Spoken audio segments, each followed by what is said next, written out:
물론 여긴 국민 라디오.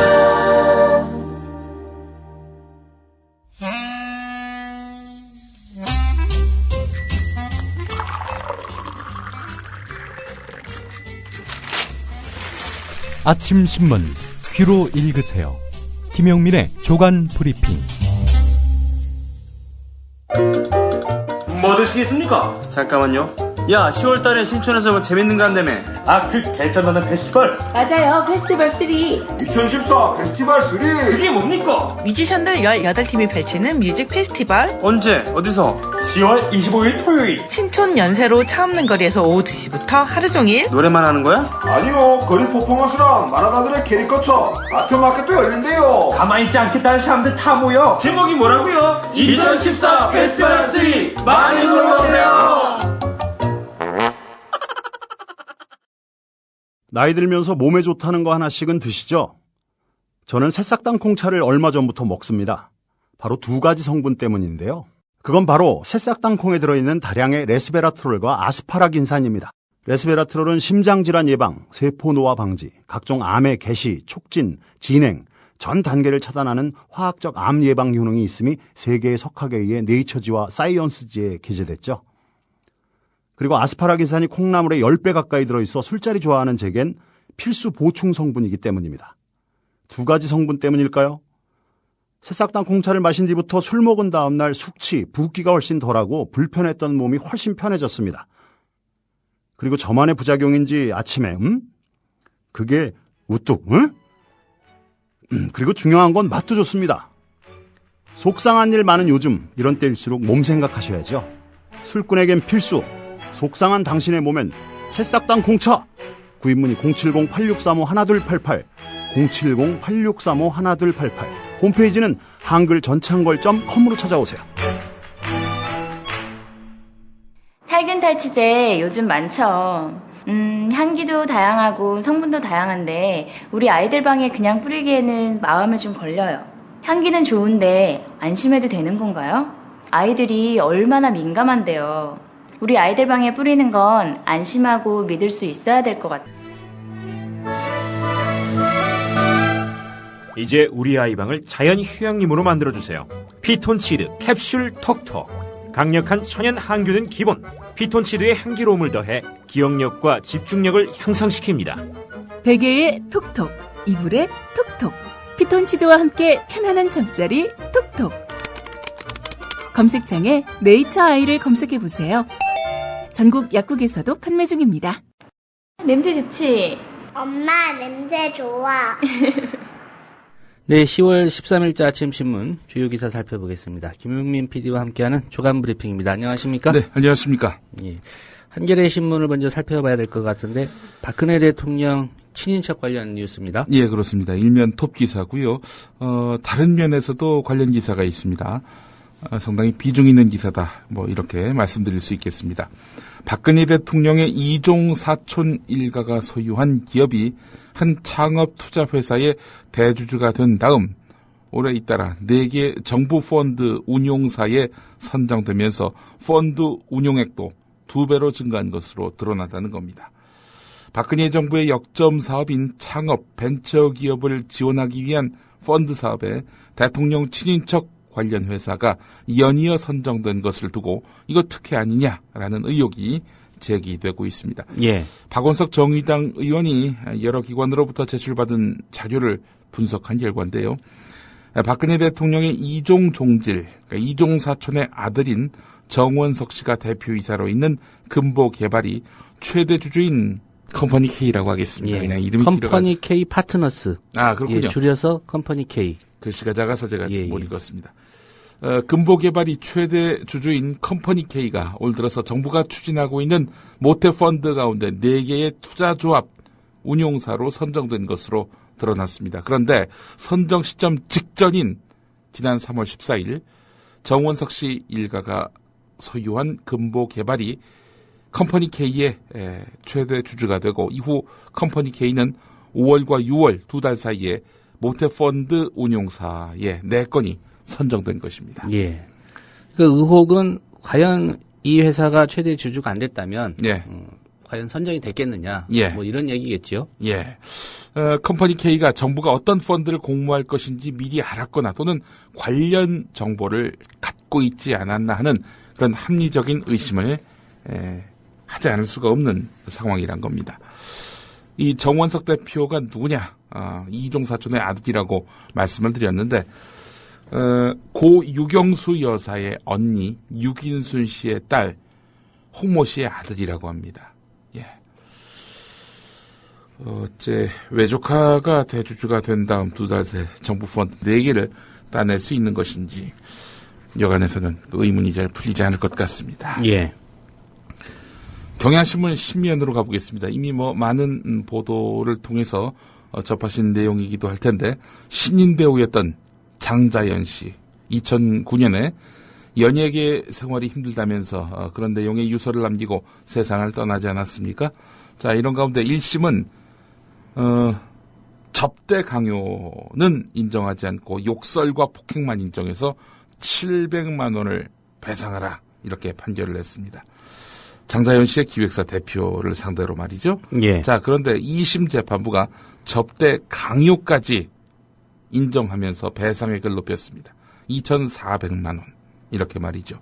재판부는 장자연 씨가 접대 장소에 나간 것은 기획사 대표의 요구나 지시에 의한 것이지 장자연 씨의 자유로운 의사만으로 이루어졌다고 보기 어렵다. 기획사 대표는 소속 배우인 장자연 씨를 보호해야 할 의무가 있지만 우월적 지위를 이용해서 장자연 씨를 함부로 대했다. 유족의 정신적 고통에 대해서 위자료를 지급하라 이렇게 판결했습니다. 그래봐야 2,400만 원 아닙니까? 사람이 죽고 2,400만 원. 무슨 소용이 있겠습니까? 자, 그렇다면은 접대를 강요한 기획사 대표뿐만 아니라 접대를 받은 사람들. 이 사람들의 실체도 분명히 규명돼야 할 텐데 말이죠. 예. 장자연 씨 관련 기사였습니다. 서울신문 6면으로 가보겠습니다.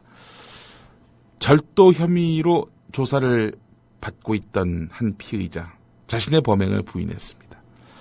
그래서 이제 수사하는 경찰과 고성이 오가길 여러 차례였는데요. 당시 강력팀 소속이었던 박모 씨가 후배 경찰관에게 CCTV를 끄라고 지시합니다. CCTV를 껐겠죠. 자, 그러자 이 강력팀 소속 수사관이 이 피의자의 뺨을 세차게 때리고 정강이도 걷어찼다고 합니다. 그래서 이제 이렇게 폭행을 당한 피의자는 담당 검사에게 이 사실을 털어놓았습니다. 예. 이걸 독직 폭행이라고 하더군요. 검찰과 경찰 같은 수사기관에서 이루어지는 폭행과 가혹행위 이런 걸 독직 폭행이라고 하는데 이게 매년 한 800건 정도 이제 문제 제기되고 있지만 기소되는 경우는 0.1% 수준에 불과한 것으로 확인됐습니다. 그 피의자를 때렸던 강력팀 소속 박모 씨 결국 기소가 됐지만 그 0.1%에 해당했고요. 그나마도 이것은 불구속 기소입니다. 구속 기소는 단 한 건도 없다는 겁니다. 대부분의 사건은 수사도 하지 않고 각하하거나 혐의 없음 이런 식으로 종결 처리되고 있다는 겁니다.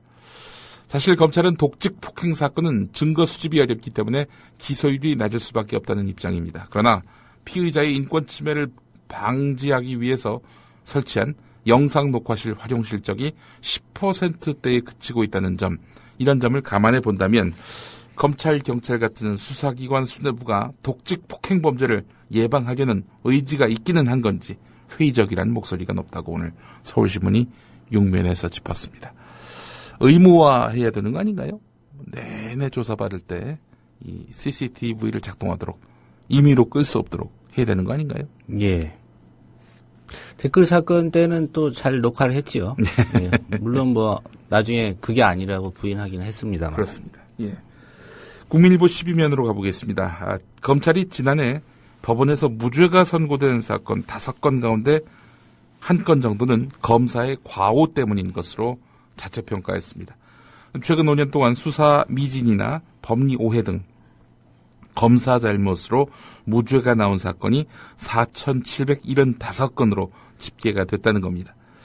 2009년 이후 무죄 평정 대상이 된 29,740건 가운데 83.9%는 법원과의 견해차, 그러니까 뭐 다퉈볼 여지는 있고 뭐 둘 다 법리 해석에 있어서 견해 차이가 있었을 뿐 이 뭐 검찰의 과오라고 볼 수 없는 것들이 한 83.9%라면은 나머지 16.1%는 검사가 뭘 모르고 이렇게 기소해서 발생한 이런 문제라는 것입니다. 예.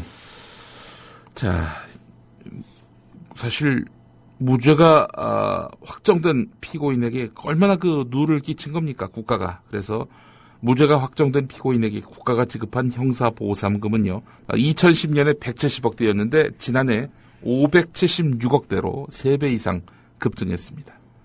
올해는요, 이미 541억대가 지급됐다고 합니다. 작년을 더 크게 추월할 것으로 보입니다. 예, 이게 6월까지니까 뭐 2배라고 치면 1,000억 원이 훨씬 넘겠네요. 예, 그렇습니다. 검찰과 법원의 어떤 법리 해석 차이 또 검사의 수사 미진으로 인해서 그렇게 혈세 1,000억이 나가야 된다. 끔찍합니다. 예. 예. 월급에서 까는 방안도 있을 것 같은데. 구상권 청구 같은 거 이거 안 되나요? 예. 그래 좀 더 신중하고 정밀하게 들여다볼 거 아니겠습니까? 경향신문 일면으로 가보겠습니다. 검찰이 사이버상의 허위사실 유포 대책으로 전담 수사팀과 네이버 다음 같은 주요 4대 인터넷 포털 사이트 간의 핫라인을 구축해서 실시간으로 정보를 공유하고 명예훼손 여부를 자체 판단해서 직접 포털에다가 삭제를 요청하는 방안을 추진하고 있는 것으로 확인됐다는 소식입니다. 또 올 초부터는 명예훼손 사범에 대해서 약식 기소를 자제하고 정식 재판에 회부하도록 하는 것은 물론이고 적극 구속 수사하도록 이렇게 내부 방침을 시행 중인 것으로 확인되었습니다. 정부가 사실상 인터넷 포털을 통제하에 두고 실시간 사이버 여론에 강경 대응하겠다는 것이어서 이거 그야말로 온라인 공안 시대가 온 거 아니냐 이런 우려가 커지고 있습니다. 경향신문이 단독 입수한 사이버상 허위사실 유포 서범 엄단 범정부 유관기관 대책회의 회의 자료에 담긴 내용입니다. 예. 한겨레 이면으로 가보겠습니다. 다음 카카오가 카카오톡 이용자들의 대화 내용을 회사 서버에 저장하는 게 개인정보 수집에 해당한다는 그런 지적이 나왔습니다. 개인정보 수집에 해당한다면 당연히 그 수집당하는 개인들의 동의를 얻어야 되는 거 아니겠습니까?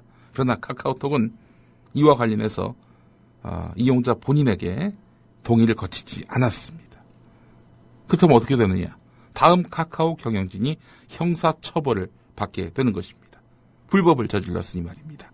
또 이용자들은 개인정보 침해로 집단 손해배상 소송을 제기할 수도 있습니다. 이 내용을 전병헌 새정치민주연합 의원이 밝혔는데요. 다음 카카오 이러다 회사 망하겠네요. 뭐 수천만에 이른다고 하지 않습니까? 다음 카카오 이용자. 그런데 그 다음 카카오의 그 대화 내용을 서버에 저장했다는 거 아닙니까? 이건 본인들도 인정했던 바고 또 예. 저장한 것을 갖고 검찰에다 또 넘겨준 바도 있지 않습니까? 100몇 건을 말이죠. 그렇다면은 이건 지금 이용자 동의 없이도 지들 멋대로 했다는 건데 천문학적 규모의 소송도 가능할 수 있다. 이게 바로 전병헌 의원의 입장입니다. 이에 대해서 다음 카카오는 국내외 다른 메신저들도 마찬가지다. 우리와 같이 이렇게 저장하고 있다. 카톡 대화 내용을 서버에 일정 기간 저장하고 수사기관이 요청할 때 제공할 수 있다는 것도 이용약관에 명시적이지는 않지만 여하간 표시되어 있다. 고지 의무를 위반했다는 이런 전병헌 의원의 주장은 지나친 것이다. 이렇게 밝혔습니다. 명시적이지 않지만 표시되어 있다. 이거 뭔가요? 이 말은? 알아서 이해하라 뭐 그런 얘기겠죠. 이게 빠져나갈 구멍을 마련해 놓았다. 뭐 이런 얘기인 것 같은데 말이죠. 글쎄요. 뭐 이거는 그렇게 뭐 명시적이지 않게 대충 알아들을 사람은 알아들어라. 이런 식으로 고객에게 초기 가입할 때 이렇게 고지를 했다는 건데 이거는 진짜 또 한 번 다음 카카오가 헛발질을 하는 것 아니겠는가 하는 그런 생각을 해보게 됩니다. 이용자들은 뭐 무시하고 뭐 자기들 편리한 대로 이렇게 규정을 만들었다. 이런 비난을 피할 길이 없어 보입니다. 경향신문 19면으로 가보겠습니다. 다음 카카오. 뭐 얼마 전에 그 다음하고 카카오가 합병된 거 아니겠습니까? 예. 거대 정보기술 기업으로 이렇게 부상이 될 무렵이고 따라서 주가도 폭등을 해야 마땅한데 지금 거꾸로 가입자가 줄고 주가가 급락하고 있습니다. 위기 원인을 제공한 당사자가 다음 카카오 자신들이 아니라 정부입니다. 그래서 정부에 대한 비난도 점증하고 있는 상황인데요. 일단 다음 카카오의 현재 주가 상황을 보면은 지난 10일 종가 기준으로 13만 9,200원을 기록했습니다.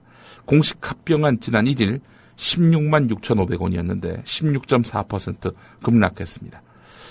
또 다음 카카오가 검찰 요구에 따라서 가입자들의 메신저 대화 내용을 제공한 사실이 드러나면서 주가가 곤두박질 쳤는데요. 이용자들의 그 신뢰를 잃은 점, 이것이 가장 컸습니다. 다음 카카오는 그래서 며칠 전에 잘못을 인정하고 사과문 그리고 대응 방안을 발표했는데요. 사과 이후에 주가 하락폭은 더 커졌습니다. 뒷북 수사가 오히려 문제를 키운 셈이 되는 것입니다. 이런 가운데 다음 카카오의 고문 변호사는 가입자들을 향해 비겁한 중생들이다 이렇게 비난글을 남겼다가 삭제했고요. 예. 다음에 창업주인 이재용 씨는 정부 탓을 해야지 카카오톡을 할 거면은 이민 가야 할 것이다 이런 말을 올려서 또 논란이 됐습니다. 가입자 이탈이 계속될 경우 다음 카카오 생존의 위협을 받을 수 있다는 전망도 나오고 있는데 국내 최대 가입자를 기록했던 싸이월드 가입자 이탈이 시작된 지 2년 만에 거의 고사 직전까지 이르지 않았습니까? 예. 크게 걱정할 필요 없는 거 아닌가요? 일단 조선일보하고 조선일보 독자들이 많이 이용을 할 것 같은데. 근데 말씀하신 대로 조선일보 기자들조차 이제 텔레그램을 쓰고 있다고 하니 뭐 조선일보가 쉴드를 친들 뭐 이미 돌아오지 못할 강을 건너간 것 같다는 느낌도 들고요. 예. 예. 그 다음 창업 주도한 분이죠. 예. 이재용 씨. 네. 예. 정부 탓해야 된다. 예. 이런 얘기 한 것 같은데. 예. 정부도 뭐 책임 맺기 어려울 것 같습니다. 예. 통신업계에서는 각종 규제와 인허가권을 쥐고 있는 정부가 강력한 힘을 발휘하는 거지요. 지금 다음 카카오가요. 공정거래위원회로부터 불공정 행위 등으로 제재를 앞두고 있거나 조사를 받고 있습니다. 그래서 업계에서는 다음 카카오가 검찰의 요구를 거절하기 어려웠을 것이라면서 동정론도 나오고 있다고 하는데 한 벤처업체 대표가 한 말입니다. 창조 경제를 표방하는 정부가 몇십 년에 한 번 나올까 말까한 창조적인 IT 기업을 앞장서서 죽이는 꼴이다. 이렇게 말했다는 겁니다. 예. 독일의 창조 기업이 커나가고 있지 않습니까? 독일의 창조 경제를 챙기시는 국경을 초월한 글로벌 경제를 보는 해안이다. 네. 그렇게 봅니다. 그렇습니다. 한겨레 6면으로 가보겠습니다. 수사기관의 감청 요청에 대해서 관대하게 대응했던 카카오가 진상규명을 위해서 세월호 참사 희생자들의 카카오톡 메시지를 넘겨달라는 유족들 요구에 대해서는 통신비밀보호법을 근거로 해서 이를 거부해서 논란이 되고 있습니다. 이 역시 전병헌 의원이 밝혀낸 건데요. 예. 4월 16일에 세월호 참사가 일어난 다음 유족들은 희생자들의 카카오톡 메시지를 확보하기 위해 갖은 노력을 기울였지만 끝내 실패했다면서 미래창조과학부는 유족들의 뜻에 따라서 5월 12일 카카오 쪽에 공식 협조 요청 공문을 발송했지만 메시지는 약 7일간만 보관된다라는 답만 돌아왔다 이렇게 밝혔다는 겁니다. 자, 이에 앞서서 세월호 참사 이후 꾸려진 검경합동수사본부는 사고 나흘 뒤인 4월 20일 카카오를 압수수색해서 세월호 탑승자 전원의 카카오톡 메시지를 압수수색했고 수사 발표 과정 등에서 이 가운데 일부를 공개한 바 있지만 모두를 공개하지는 않았다는 겁니다. 아 진짜 막 화가 나네요. 막 열불이 치솟는데 진짜 뭐 카카오에 대해서 이거 동정론을 펼칠 여지가 있는가 이런 생각도 막 들고 말이죠. 뭐 이런 놈의 회사가 다 있는지 정말 아주 분노가 치밉니다. 예. 자, 이런 가운데 그 2012년 대선 직전에 발생한 국정원 여직원 김모 씨 댓글 사건에서 김모 씨가 누굽니까? 김하영 아닙니까? 예. 국정원 여직원 김하영 씨 댓글 사건에서는 검찰이 김하영 씨의 카카오톡을 대상으로 해서 압수수색 영장을 이렇게 청구했지만은 법원에서 기각됐던 것으로 드러났습니다. 자, 지난주였죠? 이게 JTBC가 보도했던. 예, 그렇습니다. 이 정진우 노동당 부대표의 카카오톡 압수수색이 광범위하게 이루어졌는데 어째서 김하영의 그 카카오톡은 이렇게 제대로 규명되지 못했을까요? 참 국정원 직원의 카카오톡에서 뭔가 민감한 내용이 등장할 수 있기 때문 아니겠는가? 이런 분석이 나옵니다. 왜냐하면 이 판사가 국정원 여직원의 행적을 추적하기 위해서 이동통신사나 IT 기업 등 91곳을 대상으로 해가지고 광범위한 압수수색 영장을 발부했던 그런 일이 있었거든요. 예. 앞뒤가 다른 그런 그 판결을 하고 있다는 겁니다. 나라가 어디로 갈는지 참, 예. 한 줄의 이면으로 가보겠습니다. 수사기관의 카카오톡 감청 논란이 확산되고 있는 가운데 국가기관이 보유하고 있는 각종 감청 설비가 확인된 것만 394대에 이르는 것으로 나타났습니다. 특히 국가정보원과 국방부 기무사령부, 검찰과 경찰의 정보부서 등 정보수사기관은 주무부처인 미래창조과학부로부터 감청설비 인가를 받을 필요가 없습니다. 정작 가장 많이 감청설비를 둘 것으로 추정되는 곳에서는 미래창조과학부에다가 인가를 받지 않는다는 겁니다. 그래서 실제 운용되고 있는 감청설비의 숫자는 이보다 더 많을 것이 확실시 되어 보입니다. 유승희 의원은 현재로서는 국가가 얼마나 많은 감청설비를 보유하고 있고 또 어떻게 운영되고 있는지 확인할 방법이 없다. 이렇게 유승희 의원이 밝혔는데요. 국정원뿐 아니라 각 수사기관 정보부서의 감청설비와 운용 현황을 체계적으로 관리할 제도적 장치가 필요하다라고 지적했습니다. 이런 가운데서 저는 문민통제라는 말이 떠올랐습니다. 최소한 정부뿐만 아니라 야당조차도 우리나라의 감청설비가 얼마나 되는지 어디에 어떻게 해서 이렇게 쓰이고 있는지 이런 것들은 파악을 하고 있어야 되는 거 아니겠습니까? 정부는 파악하고 있습니까? 글쎄요, 파악을 못했다는 거 아닙니까? 국회에 내놓은 자료들을 보면 말이죠. 예.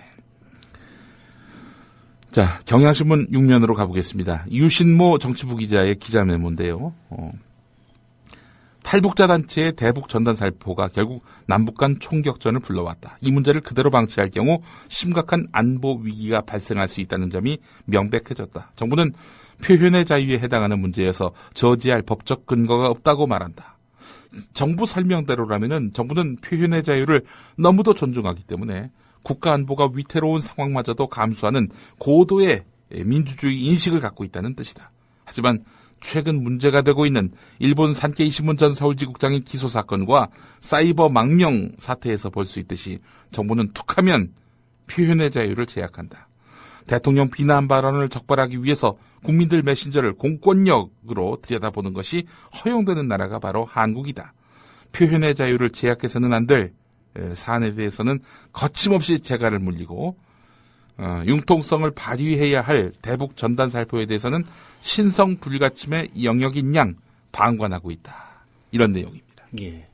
앞으로 여기 주변에 있는 지인들하고 통신할 때는 메신저를 이용하지 말고 삐라를 이용하면 될 것 같습니다. 그럼 그거는 문제를 안 삼을 것 같은데요. 그렇죠. 예. 내가 바람 부는 방향 봐서 언제 삐라를 날릴 테니까 한강 근처에 나가서 그걸 주워서 봐라. 그리고 다시 삐라를 날려달라. 예. 그거 좋네요. 예. 그는 진짜 적극적으로 보장해준다는 거 아닙니까, 지금? 예. 표현의 자유라니까요. 예. 조선일보 일면으로 가보겠습니다. 북한이 대북 전단을 실은 풍선에다가 대공 기관총 사격을 가한 바로 다음 날인 10월 11일, 토요일이죠.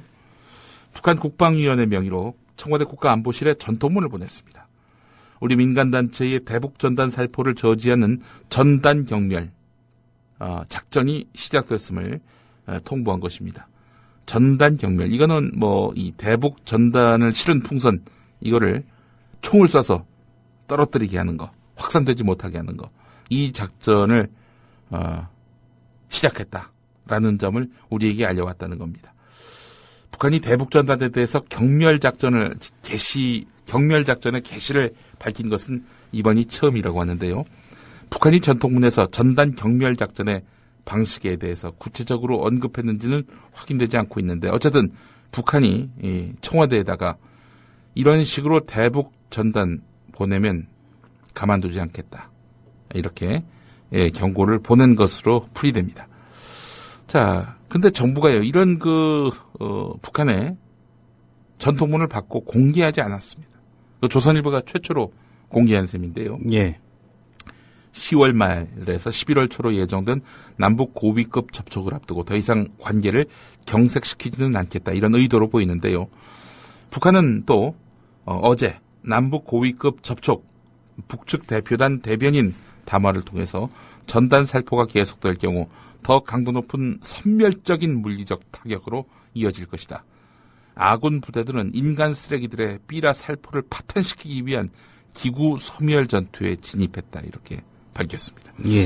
뭐 기구만 소멸시키는 것이 아니라 이런 시도에 대해서도 가만두지 않겠다, 전투를 시작했다 이런 표현을 쓴 것으로 보아서 북한의 현재 그 심경이 대단히 격앙되어 있다 이렇게 볼 수 있을 것 같습니다. 예. 북한이 전통문을 조선일보에도 같이 보낸 모양이죠. 조선일보에도 보낸 모양이죠. 예. 청와대가 공개를 안 했는데 이게 입수해서 보도를 한 거 보면 조선일보의 정보력이 대단한 건지. 예.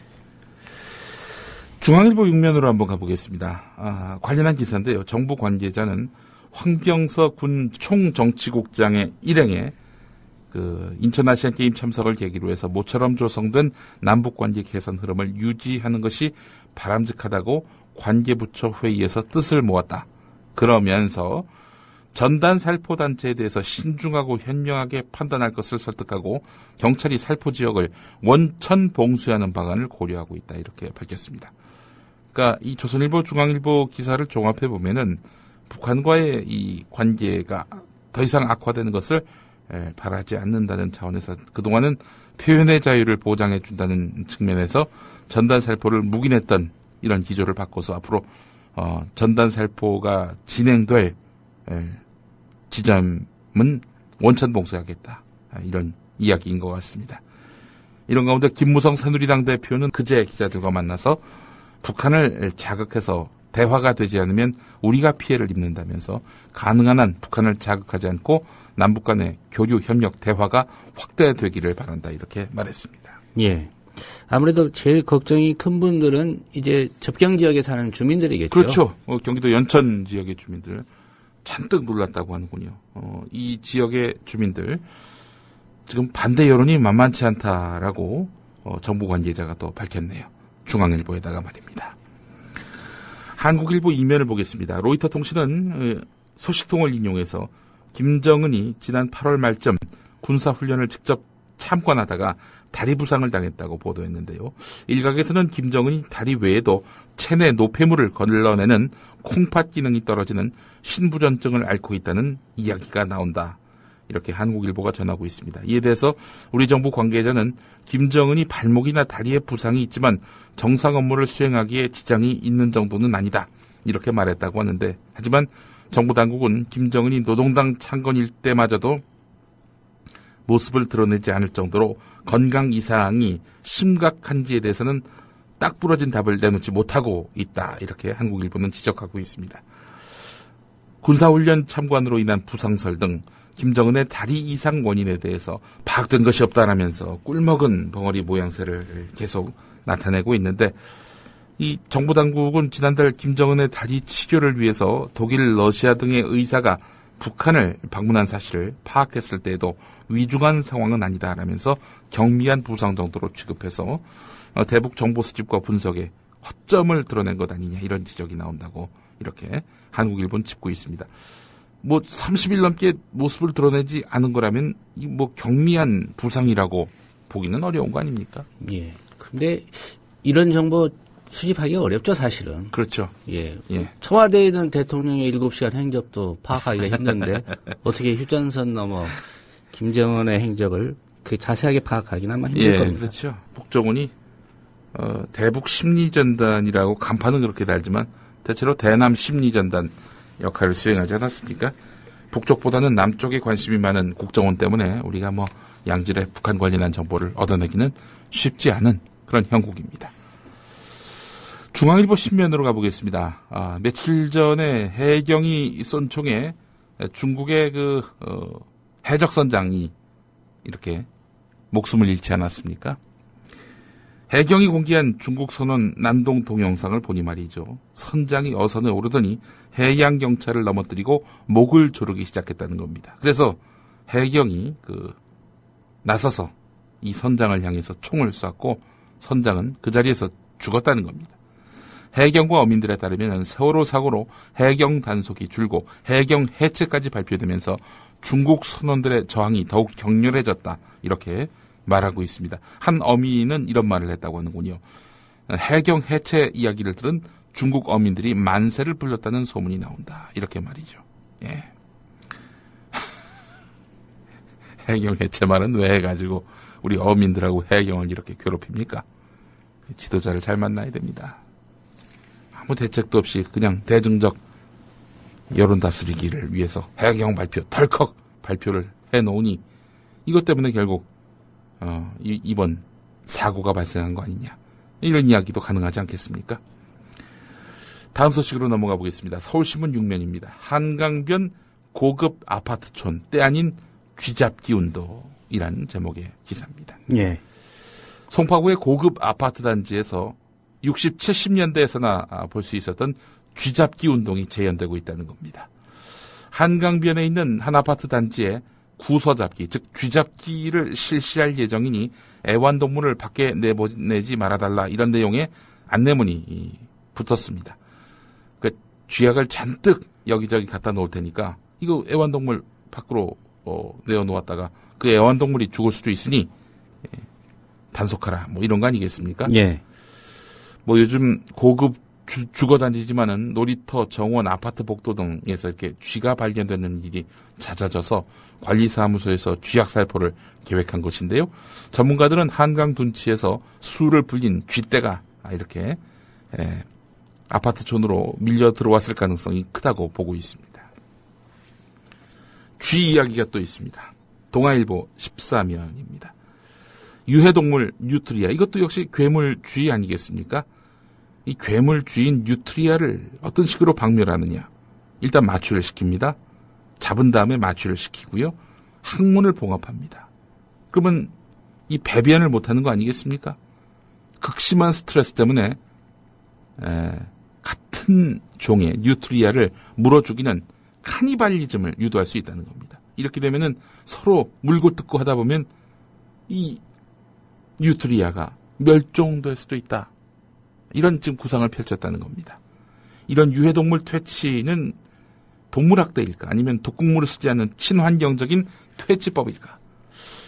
오늘 동아일보가 13면에서 이런 화두를 던졌네요. 예. 1년 내내 식물 뿌리를 먹어치워서 2009년 환경부가 생태교란 동물로 지정한 뉴트리아가 낙동강 일대에서 남한강으로 서식지를 확정한 것으로 알려진 이후 이 같은 박멸법이 제시됐는데요. 하지만 동물보호단체는 명백한 동물 학대 행위라면서 반발했습니다. 생태환경 보호를 위해서는 펜스나 가림막을 설치하면 되고 불가피한 경우라도 약물이나 덫을 이렇게 사용하는 것이 마땅하다, 이렇게 주장을 했습니다. 쥐 이야기는 여기까지 하겠습니다. 예. 네, 다음 소식입니다. MB 이야기인데요. 경향신문 1면에 나와 있는 내용입니다. MB가 법인세를 안 내렸다면은 보육비는 더 주고도 남는다, 이런 내용입니다. 3살에서 5살까지 이 보육비가 부족해가지고 지금 교육감들이 두 손 두 발 닫은 거 아니겠습니까? 이게 정부가 과도하게 법인세를 감세하고 장밋빛 경제성장률 전망을 하는 바람에 이 빚어진 사태다라는 것입니다. 이 법인세 감세, 또 장밋빛 경제성장률 전망, 누가 했습니까? MB가 했습니다. MB가. 법인세 감세가 안 됐다면은 올해 정부가 각 시도교육청에 지급할 지방교육 재정교부금은 43조 3천억에 이를 것으로 추정됩니다. 자, 지금 교육감들이 두 손 두 발 든 누리과정 교육비, 이게 2조 1천억이거든요. 예. 이걸 쓰고도 1조 7천억이 남는다는 겁니다. 정부는 예산 부족을 이유로 내년 유아 1인당 지급을 22만 원으로, 지급금을 22만 원으로 동결했는데 이걸 30만 원으로 올려주어도 1조가량 남는다고 합니다. MB가 법인세를 안 내렸다면은 우리의 보편적 복지가 실효성 있게 집행될 수 있다, 이런 얘기입니다. 예. 이 이명박 정부에서 내린 거, 또 박근혜 정부가 올렸다면 해결되는 거 아닙니까? 네. 이제 뭐 이명박 정부가 안 했더라면 예. 이런 탓도 가능하겠지만, 예. 내린 거 올려놓으면 될 텐데 네. 그걸 안 하고 있는 박근혜 정부가 문제인 거죠. 나라 재정에 관한 이야기 또 오늘 서울신문 일면에 실렸는데 최근 18년 동안 우리나라의 국내 총생산 대비 나라 빚 비율이 4배 넘게 증가했다는 소식입니다. 재정 위기를 겪고 있는 남유럽 국가들은 물론이고 OECD 전체 회원국 가운데 부채 증가 속도가 가장 빨랐습니다. 부채 규모보다 중요한 게 부채 증가 속도입니다. 그런데 지금 남유럽 재정 위기 국가들보다도 우리 부채 증가 속도가 가파르다는 겁니다. 자, 우리나라의 부채 비율이 절대치가 낮았다는 점을 감안하더라도 최근 우리의 재정 건정성이 이들 남유럽 불량 국가들 이상으로 지금 악화되고 있다. 이런 이야기인데 예. 전성인 홍익대 경제학부 교수는 손쉬운 간접세를 더 걷는 대신 법인세 인상, MB가 낮춘 법인세를 다시 인상하는 이런 근본적인 대안을 고민해야 할 시점이다. 이렇게 지적했습니다. 이렇게 부자 증세를 해야 될 상황임에도 불구하고 조선일보는 오늘도 이런 무상복지 이런 거 하지 말자. 괜히 이런 걸 해가지고 말이야. 재정위기를 이렇게 촉발하느냐. 이런 식의 문제 제기를 하고 있습니다. 예. 지금이라도 무상급식 재검토, 저소득층 교육에 더 투자해야.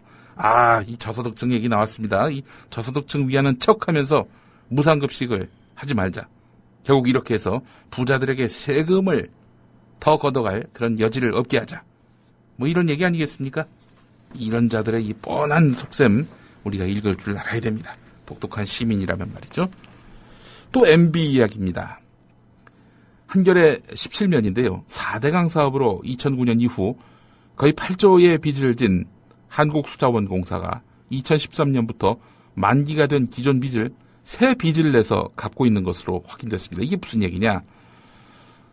정부로부터 8조의 그런 빚을 또 아는 거 아닙니까? 수공이. 그렇다면 자기들이 이익을 내면 그거를 4대강 빚 갚는 데 써야 되는 거 아니겠습니까? 근데 2009년부터 올해 상반기까지 1조 3,707억의 단기 순이익을 냈지만 이 수자원공사는 4대강 빚을 갚는 데는 단 한 푼도 사용하지 않았고요. 그렇다면 그 빚은 어떻게 했느냐? 다른 데서 또 끌어와가지고 빚을 빚으로 갚았다는 겁니다. 김상희 새정치민주연합 의원은 수자원공사가 4대강 사업의 부채에 대해서 돌려막기를 시작한 것은 문제 해결을 정부의 재정 지원에만 의존하겠다는 뜻이다. 그러나 4대강에 대한 무모한 투자는 수자원공사 스스로에게도 책임이 있다. 수자원공사는 더 이상 4대강 부채를 방치하지 말고 매년 2천억에서 3천억씩 발생하는 순이익으로 갚아 나가야 한다. 이렇게 주장을 했습니다. 정이 그 수자원공사 그 금고에 있는 돈 꺼내기 힘들면은 우선 집행을 하고 MB한테 구상권을 청구해야 마땅한 거 아닌가요? 뭐 제 이 주장은 뭐 정치적 레토릭에 좀 더 가깝습니다. 예. 뭐 구상권 청구까지는 뭐 상당히 여러 가지 많은 난제와 또 난관이 있지 않겠습니까? 예. 오늘 한겨레 신명 기사 보고 제가 눈이 번뜩 띄었습니다. 우리 조상훈 국장께서도 원격 의료에 대해서 굉장히 관심이 많으시죠. 정부가 시행하는 원격 의료 시범 사업과 관련해서 고혈압이나 당뇨 환자의 혈당을 측정해서 의사한테 보내는 장비 마련에 1인당 35만 원에서 37만 원의 추가 비용이 드는 것으로 나타났다는 겁니다. 이게 모든 증상과 관련해서 이 원격 진료를 받는데 35만 원에서 37만 원만 필요하다가 아니라 고혈압, 당뇨 이거에만 35만 원에서 37만 원이 들어간다는 겁니다. 예. 이 정도면 병원 가서 종합검진 받을 수 있는 비용 아닌가요? 글쎄 말입니다. 게다가 의사의 처방이나 약을 받으려면 어차피 병원이나 약국을 가야 됩니다. 이게 뭐야 그럼 도대체 이게. 뭐하러 원격 진료를 받습니까? 그냥 병원 가서 원스톱에 해결하면 되죠. 그러니까 제가 봤을 때는 이 원격 의료 잔뜩 효능, 효용 이런 것들을 잔뜩 부풀리고 키워가지고 사람들로 하여금 원격 진료 장비를 사게 해가지고 업체 배불리게 하려는 거 아니냐. 대통령 주치의도 없어지겠네요. 글쎄 말입니다.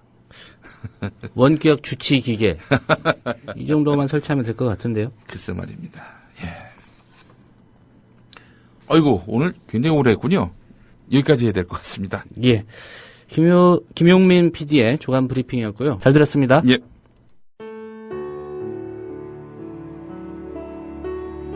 경남 거창에 사는 조합원 백함나무님. 남편의 유언으로 온 가족이 미디어 협동조합원이 됐습니다. 라디오 비평 들으실 때마다 아이고 속이 시원하다 이렇게 하시더라고요. 본인이 먼저 하시고요, 가입을. 예, 그 뜻을 이제 알았기 때문에 손자, 손녀 6명까지 그렇게 이제 다 가입을 하게 됐지. 작고한 부부는 왜 국민TV 조합원 가입, 이것이 이 시대에 꼭 필요한 언론운동이라고 확신했을까요? 가슴 아픈 가족사가 있었습니다. 저는 민족일보 조용수 그분 그때부터 관심을 많이 가지시고 저 동아투이 그때 남편이 저 광고도 내고 또 한겨레 주주도 되시고 저희 시어른 되시는 분이 보도연맹에 억울한 죽음을 당하셨습니다. 중학교 때 아버지가 억울하게 그리고 옥살이 하실 때 그 도시락을 가지고 감옥에 가서 어느 날 갑자기 그래 이제 총살 당했다는 그런 걸 안 겪었으면은 또 평범하게 살았을 수도 있는데.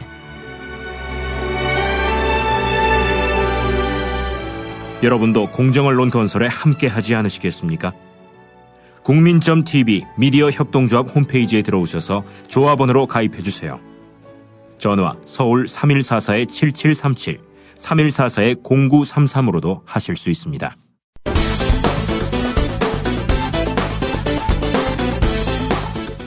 벨도 없는 한국 외교.